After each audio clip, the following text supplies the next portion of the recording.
오늘은 읽었던 이 말씀을 통해서 회복의 축복이라고 하는 그 말씀으로 전하고자 합니다.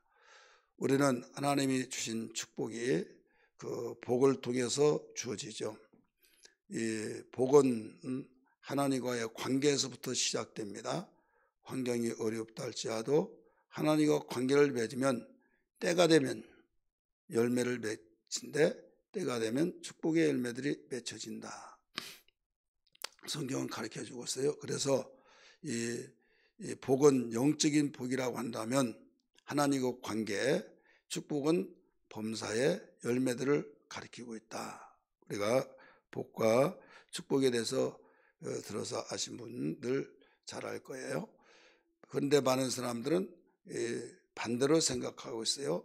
축복은 영적이고 복은 세상적이고 이렇게 생각하다 보니까 결국 축복의 단어를 굉장히 많이 쓰고 또 축복의 단어를 많이 쓴다 할지라도 우리는 원리가 있다 이거죠.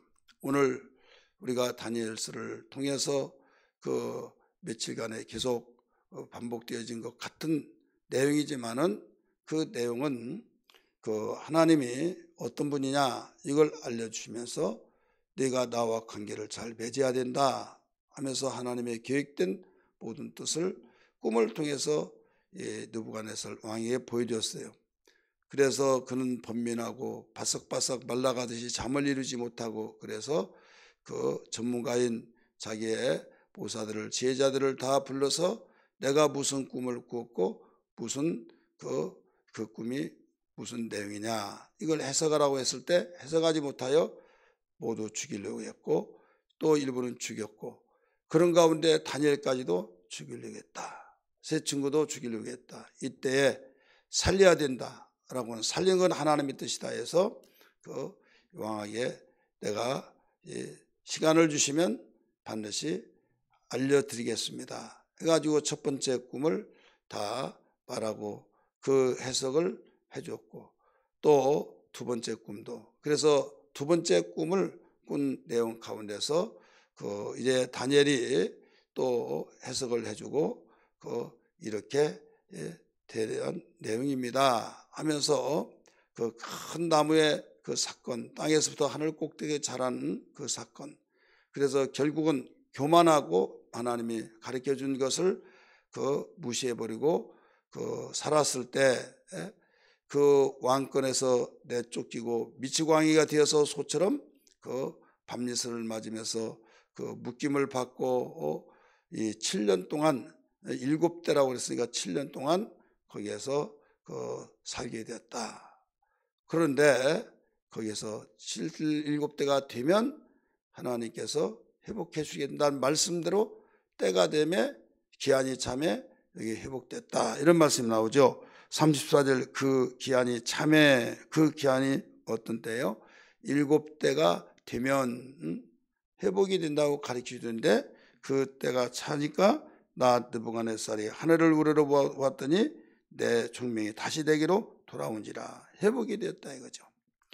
그리고 또 37절에 36절 맨 뒤에 말씀 보니까 같이 한번 36절 가운데 보세요. 또 나의 보사들과 관원들이 내게 찾아와 오니 내가 내 나라에서 다시 세움을 받고 또 지극한 위세가 내게 더하였느니라 라고 말씀을 했어요.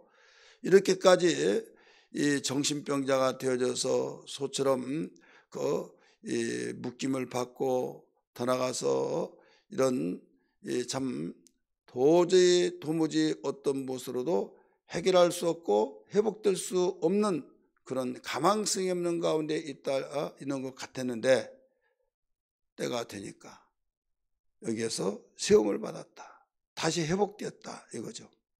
이것은 단순한 느부갓네살 왕에게만 보여준 것이 아니라 성경은 우리를 보여주는 거울이기 때문에 우리에게도 이런 것들을 보여주고 있다는 걸 알아야 될 줄 믿기 바랍니다.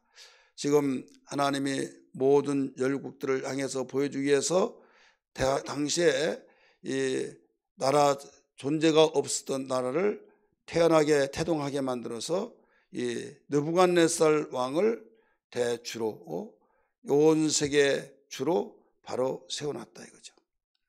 그리고 그 놀라운 사건을 하나님의 계획 속에서 착착착 진행되면서 이렇게 해서 한 나무가 땅에서 자라서 견고하게 자라서 하늘 꼭대기 닿을 정도로 거기에 잎사귀가 아름답고 새들이 놀고 짐승들이 쉬며 모든 사람들이 모든 육체를 가진 모든 피조물들이 다 그 열매를 먹었다. 이게 바로 나무가 무슨 나무냐? 이런 그 느부갓네살 왕을 가리키고 있다. 근데 졸지어 하늘에서 순찰자가 와서 잘라버리라 해서 잘라서 그 위세가 끊어져서 끝나버렸다 이거죠. 그리고 그루터기를 남겨놔라. 그리고 그것을 바로 묶어놔서 밤이슬을 맞으면서 살게 되면서 그 무엇보다도 그 하나하나가 그 하나님께서 그 이렇게 되었다는 것을 알게 하실 때 때가 되면 회복하리라 하신 그 말씀대로 그대로 되어졌다 이거죠. 꿈대로 그대로 되어졌다. 이 꿈을 꾸게 된 이유는 뭐라고 그랬습니까? 바로 가르쳐 주신 말씀과 같이 이 하나님의 나라는 하나 지극히 높으신 자는 땅의 나라를 다 다스린다. 이걸 알려주기 위해서. 두 번째는 그 모든 자를 하나님이 세울 자를 세워주신다. 이걸 알려주시기 위해서. 그 다음에 아무리 약한 자랄지라도 하나님이 세워주시면 그 자리에 올라가게 된다. 이걸 알려주신 거예요. 그러니까 네 마음대로 되는 것이 아니라 내가 높여줄 때만 되어지고 내가 이 축복을 줄 때만이 되어진다. 이거예요. 나와 관계를 맺지 아니하고는 너는 절대 안 된다. 그래서 여기에서 이 12달이 지났는데 어제 아침 말씀하신 것처럼 12달이 되어서 지붕 위에 올라가 모든 것을 보니까 도성을 볼 때 그 빌딩이 웅장한 빌딩들이 세워지고 도성이 너무 아름답더라 이거죠. 내가 이 말씀도 들었죠. 자기가 세웠다고 하는 그 말이 채 가시기도 전에 그 생각이 지워지기도 전에 순간에 하늘에서 음성이 나오기를 너는 네 왕위가 이제부터 떠났느니라 하면서 너는 거기에 매여서 이슬을 맞고 살 것이다. 7대가 되면 네가 생각이 바뀌어질 때 그때 회복되리라. 그러니까 분명히 어느 날 순간부터 이상한 짓을 했더라니까. 가시적으로 볼 때는 신하들이 볼 때는 야 우리 왕 미쳤어. 저기다 매놔. 그러면서 기어다니면서 풀을 먹고 막 그러니까 어떤 왕이 그렇게 했는데 백성들이 대신들이 가만 놔둘 자가 있습니까? 그런데 생각은 있다 이거죠. 생각은 다니엘의 꿈의 생각이 났다 이거죠. 그래서 그때 철저하게 하룻밤 지낼 때마다 이슬을 맞으면서 내가 왕이었는데 내가 이런 모든 것을 통치했는데 그러나 그 소리를 말을 하도 듣지도 못합니다. 오직 그 중심 속에 완전히 가슴을 찢듯이 내가 다니엘 말을 들을 걸 내가 다니엘 말을 들을 걸 하면서 그 모든 일러준 내용 꿈을 꾸게 한 이유를 귀담아 듣고 살 걸 하면서 계속적으로 애통의 것이 하루가 하고 한 달이 되고 1년이 되더니 7대가 되었을 때 그 기한이 참으로 여기에서 다시 회복됐다 이 말씀이에요. 그래 회복되려면 어떻게 해야 되냐? 한마디로 말해서 회복되려는 축복을 받으려면 한마디로 첫째도 둘째도 셋째도 겸손해야 된다. 이걸 가르쳐줬죠. 겸손해야 된다. 여기에 회복된 것을 34절에서 가르쳐주고요. 36절에서 회복된 것을 그 이유를 가르쳐줬어요. 우리 같이 36절 상반부 봅니다. 그때에 내 총명이 내게로 뭐라고 써요? 돌아왔고 또 내 나라의 영광에 대하여 내 영과 광명이 내게로 돌아왔고 아까 읽었던 또 나의 모사들 관원들 다 와서 세움을 받고 이제는 그 왕의 자리에 올라왔다 이거죠. 이건 누구만이 이렇게 회복됐다는 것을 알 수 있었어요?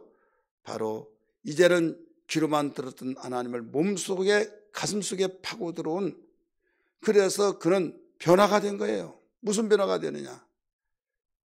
다니엘이 말했던 그대로 정말 내가 똑똑해서 내가 잘 세워서 내가 건설해서가 아니라 오직 하나님께서 나를 그동안 세워주셨구나. 하나님께서 눈에 보이지 않은 하늘의 하나님이 지극히 높으신 분이, 절대적인 분이 하늘에서 바로 세상 나라도 통치하고 계신구나. 그걸 깨달은 거예요. 그 다음에 하나님이 세워놓은 자를 거기에 있는 거지 내가 달 때 내가 똑똑해서가 아니더구나. 그리고 어떤 자라도 하나님이 너 내가 집어 던지겠다, 너의 왕에 내가 완전히 권력을 없애버리겠다 하면 그대로 되어지다가 초라했던 자랄지라도 하나님이 세워놓으면 되는구나. 이게 생각뿐만 아니라 가슴속 뼛속까지 파고 들어오는 이런 상황을 직접 체험하고 목격하고, 비록 자기가 미치광이로 전락되어 버렸던 그런 자신이 생각을 그렇게 통해하는 심정을 가지고, 회개하는 심정을 가지고 그 하나님을 찬양하고 경배하고 그분의 나라가 영원하다는 것을 알았을 때, 그렇게 고백했을 때, 때가 되니까 일구패가 되어서 다시 회복이 됐다 이 말입니다. 믿으시길 바랍니다. 그러면 겸손이 뭐냐? 겸손이 뭔가 하면 하나님께 무릎 꿇고 하나님의 말씀을 따라서 순종하고 살아가는 거예요. 하나님의 절대적인 권세, 권력, 하나님의 절대적인 것임을 인정하고, 나란 존재는 아무것도 아니구나, 이걸 내가 최고 높은 자리에 앉았던 걸 내려놓고 하나님을 그 위에 높여드리면서 나는 거기에 순종하고 그분을 찬양하고 경배하고 그 권세를 절대적으로 높여드린 거, 이게 바로 겸손이란 고백을 여기서 한 거죠. 우리 34절 내게 돌아온지라 다음에 읽어봅니다. 34절 시작. 이에 내가 지극히 높으신 뭐라고 했어요? 높으신 이에게 감사하며 영생하신을 찬양하고 경배하나니 그 권세는 영원한 권세요 그 나라는 대대에 이르리로다. 자, 내 중심에서 무슨 중심으로 바뀌어졌어요? 하나님 중심으로 바뀌어졌어요. 내 중심에서 하나님 중심으로 바뀌어지는 그것이 바로 하나님이 원하신 거예요.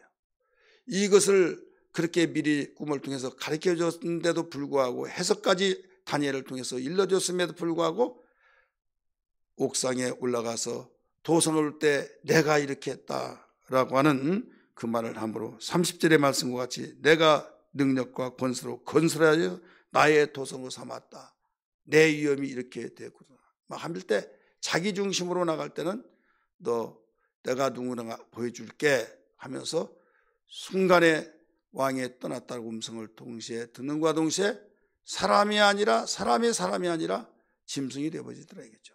짐승처럼 행동하더라 이거예요. 그러니까 얼마나 초라하고 얼마나 참 비참한, 뼈저리게 느낄 수밖에 없는. 그러면 35절 고백 보세요. 내 중심에서 하나님 중심으로 고백이 됩니다. 35절 같이 읽습니다. 땅의 모든 사람들은 없애는 것 같이 여기시며 하늘의 군대에게든지 땅의 사람에게든지 그는 자기 뜻대로 행하시나니 하나님의 절대적인 권세, 권능, 절대적인 분, 그의 손을 금하든지 혹시 이르기를 네가 무엇을 하느냐고 할 자가 아무도 없도다. 그때에 내 총명이 돌아왔다고 했죠. 한마디로 우리는 겸손할 때만이 하나님께서 주신 복을 지속시키고 유지시킬 수 있는 놀라운 비결인 것을 믿기 바랍니다. 그래서 이제 이 하나님께서 주신 축복을 회복했으면 두 번 다시 재탕되지 마시고 계속적으로 지속시킬 수 있는 비결이 뭐냐? 37절이에요. 37절. 그러므로 지금 나 느부갓네살은 하늘의 왕을 찬양하며, 자기가 이렇게 했다고 했던 중심에서 하나님 중심으로 바뀌지죠. 찬양하며 칭송할지며 높여드리며 경배하노니 그의 일이 다 진실하고 그의 행하심이 의로우심으로 교만하게 하는 자를 그가 능히 낮추심이라. 자기가 교만을 알았죠. 교만을 떨다가 그렇게 미치광이가 되고 소처럼 생활했던 7년, 이것이 얼마나 비참했던 거. 그러면서 이제 영원히 바로 그를 경배한다고 가르쳐 줬어요. 바로 변화가 됐다 이거죠. 하나님은 교만한 자는 패망의 선병으로, 겸손한 자는 종기의 앞잡이로 만드는 걸 믿기 바랍니다. 우리 성경 한번 볼까요? 성경 말씀 잠언 봅니다. 16장 18절. 잠언 16장 18절을 봅니다. 시편 다음에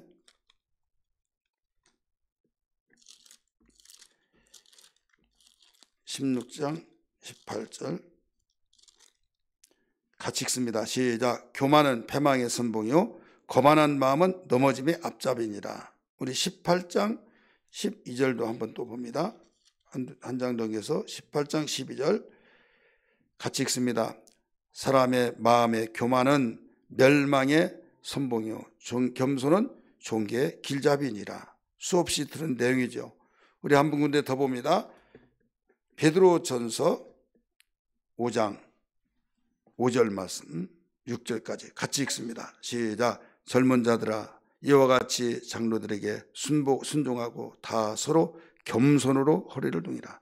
하나님은 교만한 자를 대적하시되 겸손한 자들에게는 은혜를 주시니라. 그러므로 하나님의 능하신 손 아래에서 겸손하라. 때가 되면 너희를 높이시리라. 여러분, 주신 축복을 우리가 회복하는 거, 다 망가져 버렸다 할지라도 소망이 하나 있습니다. 그루터기가 있습니다. 그루터기는 회복될 기미가 있다. 이걸 소망을 가르쳐 준 거예요.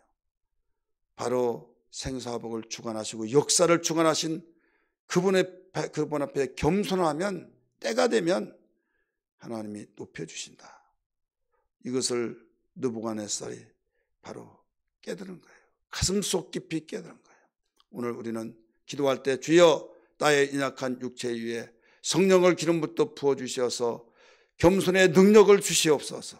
겸손만이 나에게 회복되어지며 또 유지시키며 하나님의 놀라운 축복을 유지할 수 있는 비결인 걸 알았습니다.